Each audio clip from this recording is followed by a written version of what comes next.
Até agora estivemos olhando para a face oculta da Lua, mas havia um relacionamento melhor entre a Terra e a gente. Para vermos isso, chegamos agora a uma paisagem que eu conheço muito bem. Port Talbot, na costa canadense do Lago Erie. Port Talbot é o menor centro de comércio marítimo do mundo.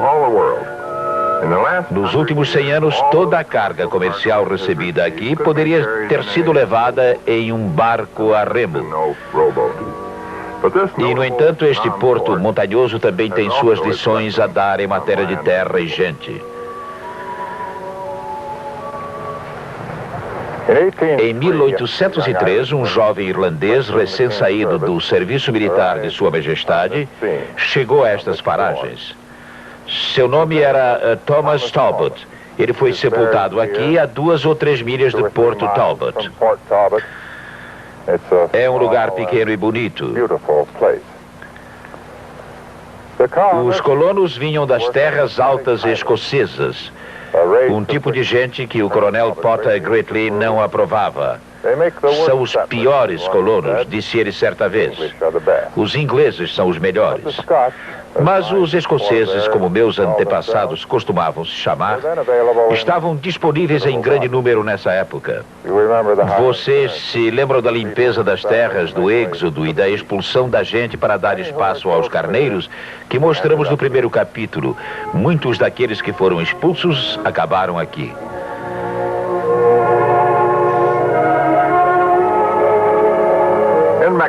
No México, ao sul da América do Norte, vimos como a terra era doada em lotes enormes, vimos o poder político que a propriedade e a extensão das terras conferiam. A democracia era impossível, a aristocracia inevitável. E tudo isso poderia ter ocorrido aqui. Cada colono, ao chegar a Port Talbot, recebia uns 20 hectares de terra, se o coronel Talbot, que fiscalizava a aparência deles, estivesse sóbrio naquele dia e de bom humor. Quando dividia a terra em lotes entre os colonos e reservava uma faixa para a estrada, o coronel separava para ele mesmo uns 3/4 do terreno. Era o princípio do latifúndio aplicado em grande escala. Mas aqui a democracia se salvou. O coronel não tinha tropas. Não podia resistir aos colonos que logo quiseram e obtiveram as áreas vizinhas. Não havia, portanto, separação entre possuidores e não possuidores de terra. Todos exigiam e recebiam uma área de governo. Os sem terra não se acumulavam no equilíbrio da pobreza. Entre as famílias assim favorecidas estava a minha. Foi para esta encantadora e antiga fazenda ao pé de uma colina que os primeiros Galbraith vieram quando saíram de Argyle. Nós sempre a chamamos de nossa velha fazenda. O sol brilhava ao sul e as montanhas nos protegiam do vento norte. Tudo amadurecia um pouco mais cedo e melhor do que em qualquer outro lugar. Era assim que o povo vivia uma geração depois de haver chegado aqui. Sempre ouvimos falar de sua bravura ao enfrentar uma terra selvagem. Mas bravura mesmo foi a dos que não vieram. Esta era a fazenda de meus pais. Tinha uns 40 hectares aqui e outros 20 para lá da estrada. Nossas vacas eram razoavelmente famosas e por algum tempo eu me dediquei à criação de gado. Tirei meu primeiro diploma nessa área na Escola de Agricultura de Ontário e muitas pessoas sempre desejaram que eu tivesse continuado nesse campo de estudos. Esta fazenda, acho eu, não tem nada de extraordinário, mas não era isso que eu pensava quando jovem. A mim me parecia então um lugar adorável, cujo encanto só era quebrado por algumas tarefas monótonas.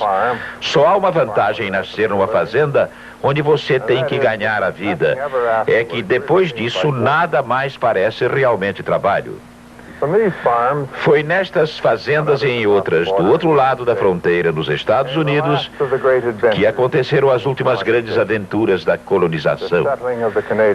A colonização do oeste canadense, por exemplo, ocorreu há surpreendentemente pouco tempo. Quando eu era menino, as pessoas ainda levantavam acampamento, era assim que se dizia, e mudavam-se para Manitoba, Saskatchewan e Alberta. E durante quase todo aquele tempo, as ferrovias ainda tinham vagões de colonos, com beliches, bancos e fogões para cozinhar, tudo previsto para levar famílias para o oeste ao menor preço possível. O movimento para o oeste do Canadá encerrou o que poderia muito bem ter sido chamado de o mais importante desenvolvimento isolado do século passado.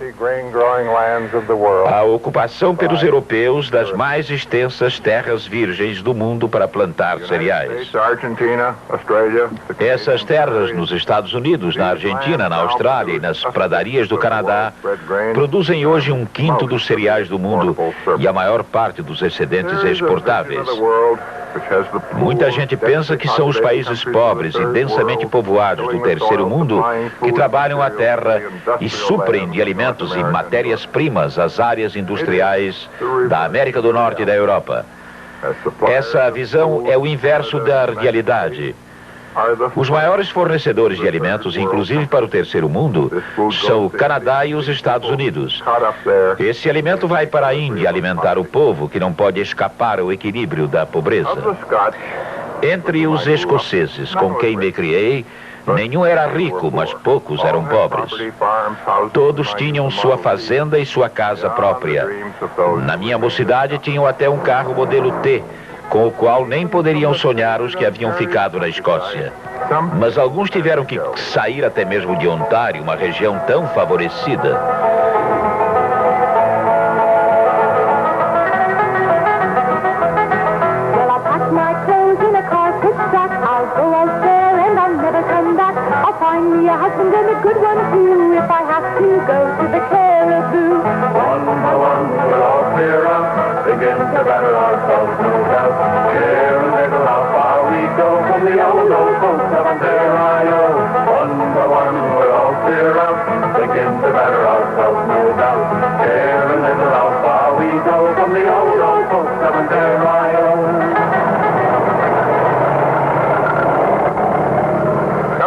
Chegando ao Canadá, os colonos encontraram terras vazias.